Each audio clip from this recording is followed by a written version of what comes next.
Everyone, स्वागत है आपका मेरे चैनल स्टडी एक्सप्रेस में। तो आज हम Maharashtra board 11th standards Hindi युवक भारती का चैप्टर 5 मध्ययुगीन काव्य भक्ति महिमा इसकी एक्सरसाइज सॉल्व करने वाले हैं। तो एक्सरसाइज सॉल्व करने से पहले मैं चाहती हूँ कि आप मेरे चैनल को सब्सक्राइब करें, शेयर करें और दोस्तों के साथ शेयर करें और चैनल को वीडियो को देखने के बाद लाइक ज़रूर दें। तो एक्सरसाइज सॉल्व करने से पहले मैं आपको बता दूं कि आप जो हैं इंग्लिश मीडियम के बच्चे हैं, तो इंग्लिश मीडियम के बच्चों के सामने हार्ड हिंदी के वर्ड्स की समस्या आ जाती है, जिसके लिए मैंने क्या किया है, आपको उसके वर्ड्स की इंग्लिश मीनिंग बताई है।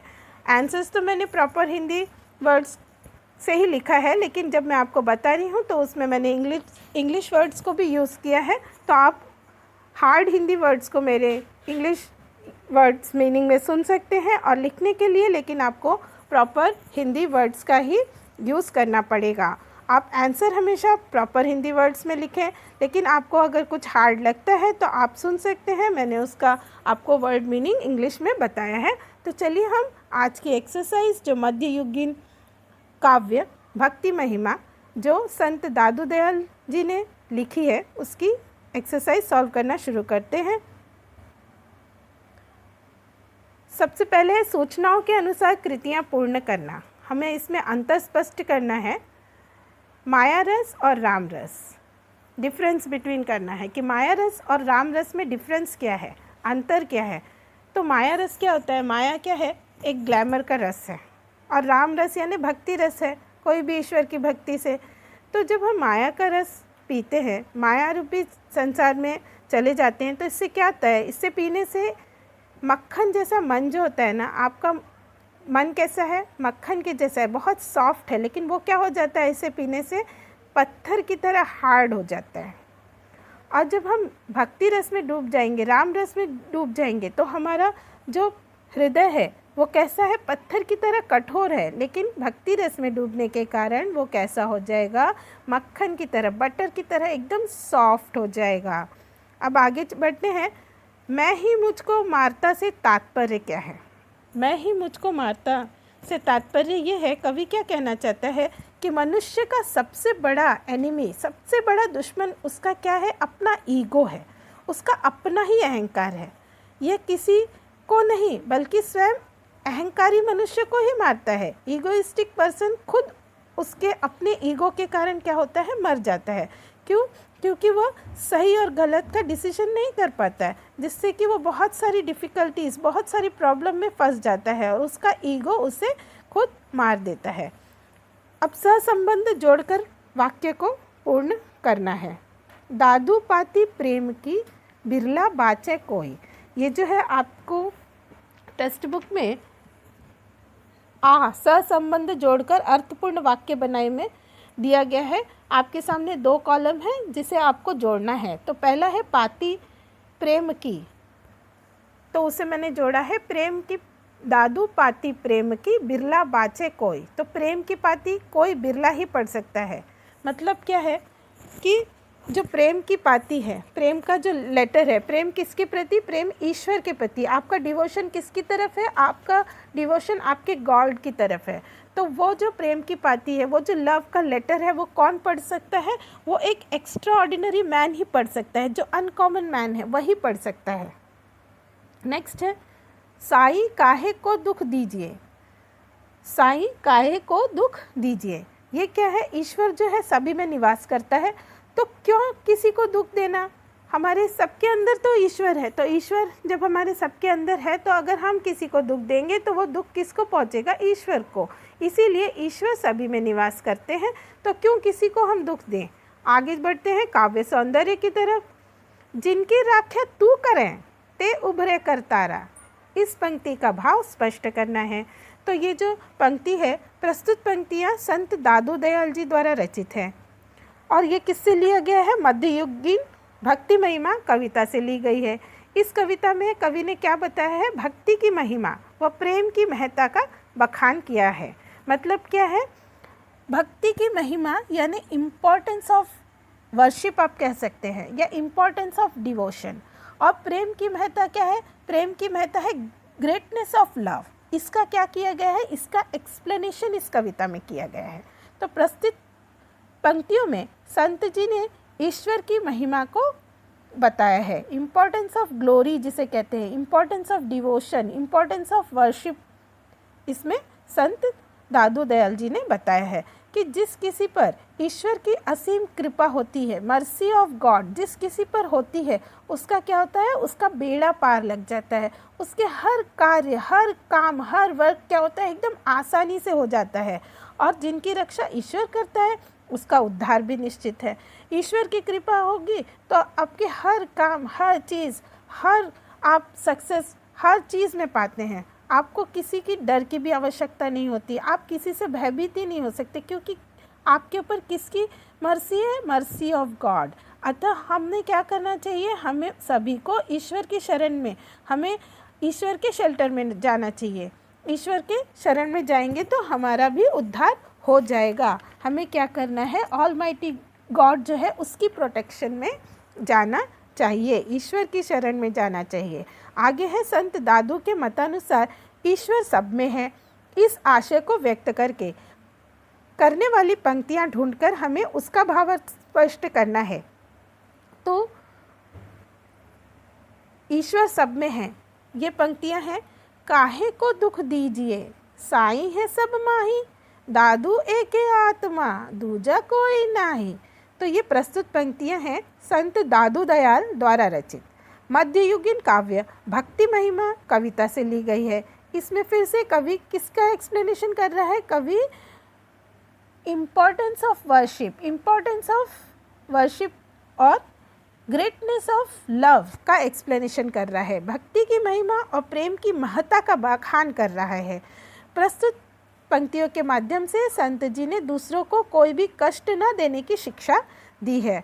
वो हमें क्या टीच कर रहे हैं, संत जी हमें ये टीच कर रहे हैं, ये टीचिंग दे रहे हैं कि हम दूसरों को कोई भी ट्रबल ना दें, दूसरों को ऐसा कोई काम ना करें जिससे दूसरों को पेन हो। वे कहते हैं कि हम सभी में ईश्वर का निवास रहता है, इसीलिए अगर हम किसी को दुख देते हैं, किसी को ट्रबल पहुंचाते हैं जिससे उनको पेन होता है, तो वो किसको पहुंचेगा, सीधा ईश्वर को। इसीलिए हमें किसी को भी दुख देने की कोई आवश्यकता नहीं है। आत्मा ईश्वर का ही एक रूप है, जो हमारा सोल है वो क्या है, ईश्वर का ही एक रूप है। और सभी आत्मा एक समान है, सभी की सोल एक जैसी है। अतः हमें किसी को भी दुख नहीं देना चाहिए। आगे बढ़ते हैं अभिव्यक्ति पर्सनल रिस्पॉन्स की तरफ। अहंकार मनुष्य का सबसे बड़ा शत्रु है। इस उक्ति पर अपने विचार प्रकट करने हैं। तो अहंकार क्या हो गया, अहंकार एक ईगो होता है। ईगो मनुष्य का सबसे बड़ा एनिमी है, सबसे बड़ा शत्रु है, जिससे क्या होता है, उसकी बुद्धि जो है काम करना बंद कर देती है, बुद्धि भ्रष्ट हो जाती है। ईगोइस्टिक मनुष्य क्या करता है, अपने आगे दूसरों को हीन समझने लगता है। उसको क्या लगता है, मेरे आगे सब लो कैटेगरी के हैं, अपने से कम समझने लगता है। अहंकार के कारण उसकी सोच में समझने की क्षमता, जो कैपेसिटी होती है, वो बिल्कुल ख़त्म हो जाती है, क्योंकि वो ईगोइस्टिक है ना, उसको सोचने समझने की क्षमता, कैपेसिटी सब खत्म हो गई है। सही गलत में वो डिफरेंस कर ही नहीं पाता, क्या सही है क्या गलत है डिफरेंस करना ही भूल जाता है, समझ ही नहीं पाता, क्योंकि कैपेसिटी तो सब अहंकार ने ले ली है। वो जो भी करता है अपने अहंकार के कारण, अपने ईगो के कारण सही करता है। ऐसे में वो बहुत सारे डिसीजन जो है गलत ले लेता है, क्योंकि वो समझता है उसने सब सही किया है, लेकिन ऐसे में बहुत सारे फैसले, डिसीजन उसके क्या होते हैं, गलत होते हैं। और उन गलत डिसीजन के कारण उसको क्या होता है, लॉस होता है, हानि पहुंचती है। अतः वह स्वयं का ही दुश्मन बन जाता है, वो अपना स्वयं का क्या बन जाता है, दुश्मन बन जाता है, और जिससे उसका सर्वनाश, वो पूरा ख़त्म हो जाता है। जैसे कि आप जानते ही होंगे कि रावण जो था वो बहुत ही अहंकारी हो गया था, और उसके अहंकार ने ही उसका सर्वनाश कर दिया था, जबकि वो बहुत बड़ा विद्वान था। लेकिन उसके अंदर क्या आ गया था, अहंकार आ गया था, ईगो की भावना आ गई थी। वो अपने आगे किसी को भी समझता नहीं था, सबको अपने आगे हीन समझने लगा था, इसीलिए उसका अंत हो गया। प्रेम और स्नेह मनुष्य जीवन का आधार हैं। इस संदर्भ में अपना व्यक्त करना है। मनुष्य क्या है, मनुष्य एक सोशल एनिमल है, सामाजिक प्राणी है, तो उसको सामाजिक प्राणी है तो समाज में रहना है, सोसाइटी में रहना है। सोसाइटी में रहते हुए वो अनेक तरह के किस में रहता है, रिलेशनशिप में रहता है, रिश्तों में रहता है, रिश्तों से बंधा होता है। और इन रिश्तों को निभाने के लिए, इन सभी रिलेशनशिप को निभाने के लिए उसको क्या करना होता है, उसको सभी की ज़रूरत होती है। वो सभी की ज़रूरत, सभी की आवश्यकता, वो ही नीड्स एवरीबडी। किसके लिए? रिश्ते निभाने के लिए। तो ये साथ उसको कब मिलेगा? ये साथ उसको तब मिलेगा जब वह प्रेम और स्नेह से रहेगा, लव और अफेक्शन के साथ। जब वो सभी के साथ रहेगा तभी ही समाज उसको कोऑपरेट करेगा, सोसाइटी उसको कोऑपरेट करेगी। यदि हम समाज में लव और अफेक्शन के साथ रहते हैं, प्रेम और स्नेह के साथ रहते हैं, तो समाज भी हमारे साथ उदार बना रहेगा। उदार बना रहेगा मतलब वो भी हमारे साथ एक लार्ज हार्टेड की तरह रहेगा ना, अपना हृदय हमारे साथ अच्छे से बड़ा करके रहेगा, बड़े हृदय से रहेगा, लार्ज हार्टेड मैन बनेगा। और अगर हम समाज के साथ अच्छे से नहीं रहेंगे तो वो हमारे साथ भी अच्छे से नहीं रहेगा। हमारा जो सोशल लाइफ है, हमारा जो सामाजिक जीवन है, सोशल लाइफ भी हम कैसे जिएंगे? हम अमन और चैन के साथ जिएंगे, एकदम हैप्पी रहकर जिएंगे, हैप्पीली रहेंगे। और इसीलिए अंत में क्या कहा गया है कि प्रेम और स्नेह मनुष्य जीवन का आधार है। ये क्या है? ह्यूमन लाइफ का बेस है, इसके बिना जीना कठिन है। रसास्वादन बढ़ते हैं रसास्वादन की तरफ। ईश्वर भक्ति तथा प्रेम के आधार पर साखी के प्रथम 6 पदों का रसास्वादन करना है। तो प्रस्तुत पंक्तियाँ संत दादू दयाल द्वारा रचित संत दादू दयाल ग्रंथावली के मध्ययुगीन काव्य भक्ति भाव से ली गई हैं। ये कविता दोहा छंद में लिखी गई है। संत जी इन साखियों के माध्यम से हमें लोभ, मोह, माया व अहंकार को त्याग कर ईश्वर की शरण में जाने के लिए प्रेरित करते हैं। क्या करते हैं वो संत जी? संत जी हमें प्रेरित करते हैं, हमें मोटिवेट कर रहे हैं कि हम ईश्वर की शरण में, गॉड की शेल्टर में जाएं। और वो हम कैसे जाएंगे? जब हम अपना लोभ, ग्रीडीनेस को, चाम को, और क्या करते हैं, अपने जो पाइप ड्रीम है, इन सबको क्या करते हैं, ईगो को, सबका हम सेक्रीफाइस करते हैं, सबको त्याग देते हैं। जब तक हम इन सब चीज़ों का सेक्रीफाइस नहीं करेंगे तब तक हम ईश्वर के शरण में नहीं जा सकेंगे। तो इन सब चीज़ों का सेक्रीफाइस करके हमें ईश्वर के शरण में, उनसे, उनकी शेल्टर में जाना है। इसके लिए वो हमें मोटिवेट कर रहे हैं। यह संसार में भक्ति और प्रेम से बड़ा कोई पार्ट नहीं है। सबसे बड़ा लेसन क्या है? डिवोशन का, लव का। और ये हमें वो सिखाना चाहते हैं, ये टीचिंग वो हमें दे रहे हैं। प्रेम का पाठ जिसने पढ़ लिया है वह व्यक्ति ज्ञानी बन गया है। जिसने क्या पढ़ा है? प्रेम का पाठ, लेसन ऑफ लव जिसने पढ़ा वह व्यक्ति वाइज मैन बन गया है, एक ज्ञानी बन गया है, जिससे वह स्वयं तो खुशी रहता है, खुद तो हैप्पी रहेगा और दूसरों को भी हैप्पी रहना ही सिखाएगा, दूसरों के प्रति भी हैप्पीनेस ही बिखेरता रहेगा। अर्थात किसी को भी हमें ट्रबल नहीं देना चाहिए, किसी को भी कष्ट नहीं देना चाहिए। जहाँ माखन मन पाहन भया माया रस पिया में अनुप्रास अलंकार देखने को मिल रहा है, वहीं दूसरी तरफ दादू गाने सुरती सो बाणी बाजे ताल, यही मन नाचे प्रेम सो आगे दीनदयाल। ये पंक्तियाँ भक्ति रस में डूबी हुई हैं। साखियों में हमें प्रतीकों का भी साखियों में क्या मिलता है? हमें प्रतीकों का भी बहुत बड़ा सुंदर ढंग से प्रयोग देखने को मिलता है। जैसे भक्ति के रूप में राम रस, आत्मा के रूप में महल, और भी कई हैं जो आपको कविता में मिल जाएंगी। और रीजनल लैंग्वेज के वर्ड्स भी हम इसमें देख सकते हैं। क्षेत्रीय बोली के शब्द जिसे कहते हैं माखन, पाहण, कुं, ठाम इत्यादि का प्रयोग बड़े ही सुंदर ढंग से किया गया है। इनमें आई, अगर इसमें हम देखेंगे कि पंक्तियाँ कौन सी मुझे अच्छी लगती हैं, तो जिनकी राख्या तू करें ते उबरे कर तारा, जेते छोड़ हाथ थे ते डूबे संसारा। ये पंक्तियाँ मुझे बेहद पसंद है, क्योंकि इसमें क्या दर्शाया गया है, क्या एक्सप्लेनेशन है कि जिसके सर पर ईश्वर का हाथ होता है उनका कोई बाल बाका नहीं कर सकता है, उनको किसी चीज़ का डर नहीं रहता है, वो निडर होते हैं और उन्हें किसी चीज़ से डरने की कोई ज़रूरत नहीं होती है, क्योंकि उनका कोई कुछ नहीं बिगाड़ सकता। और इसके विपरीत, इसके ऑपोजिट क्या होता है? जिसके सर पर ईश्वर का हाथ नहीं रहता है, ईश्वर जिसका साथ छोड़ देते हैं, उनको इस भवसागर से कोई भी पार नहीं लगा सकता। अतः हम सबको क्या करना चाहिए? ईश्वर की प्रोटेक्शन में, गॉड के शेल्टर में जाना चाहिए। इसके लिए मैं आपको एक उदाहरण दे रही हूँ जो आप सभी को पता होगा कि रामायण में जब भगवान श्री प्रभु राम कहाँ जा रहे थे? लंका जा रहे थे, और उन्होंने समुद्र पर जब सेतु बनाना प्रारंभ किया तो लोगों ने, उनके जो सेना, वानर सेना थी, उन्होंने प्रभु का नाम लिखकर पत्थर पर और समुद्र में डाले तो उनके पत्थर तैरने लगे। तब श्री राम ने भी अपना नाम लिखा और उसको, पत्थर को पानी में डाला, समुद्र के पानी में डाला, लेकिन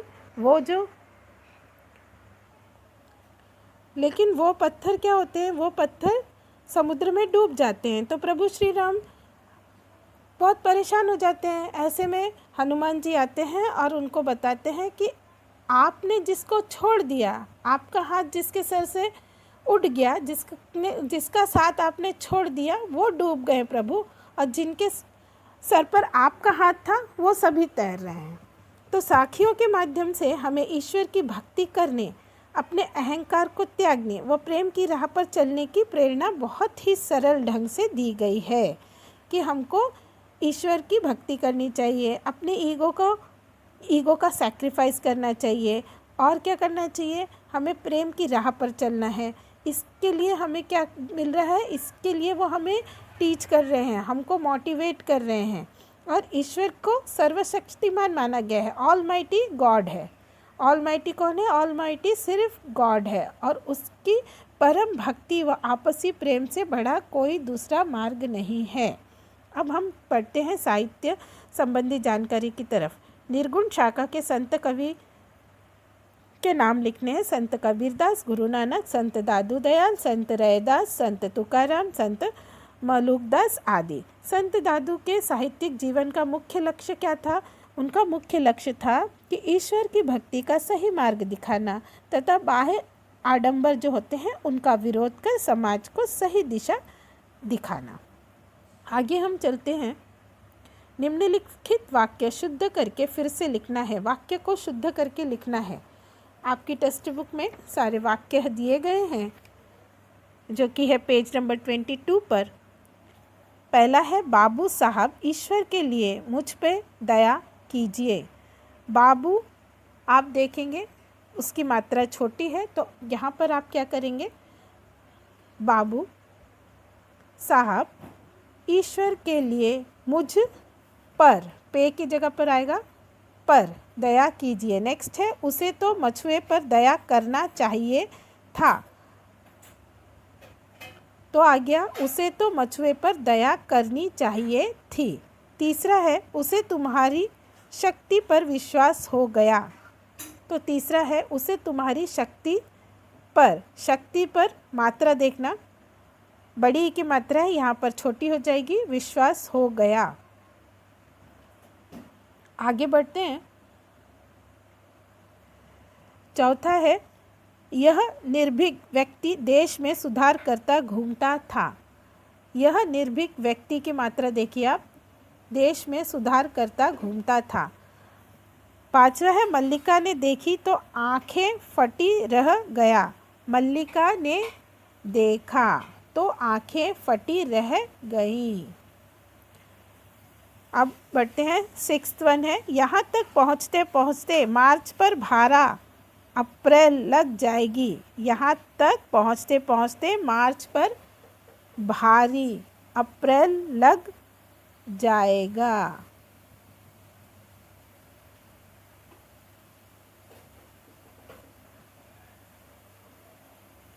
सेवेंथ है, हमारा तो सबसे प्रीति है।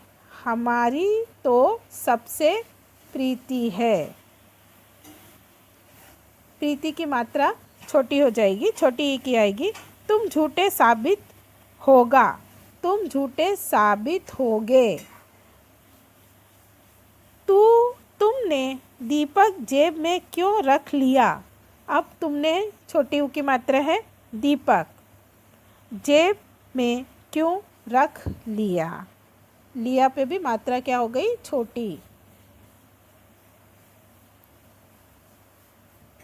लास्ट देखते हैं, इसकी काम आएगा, इसके काम आएगी। तो यहीं के साथ हमारी एक्सरसाइज समाप्त होती है।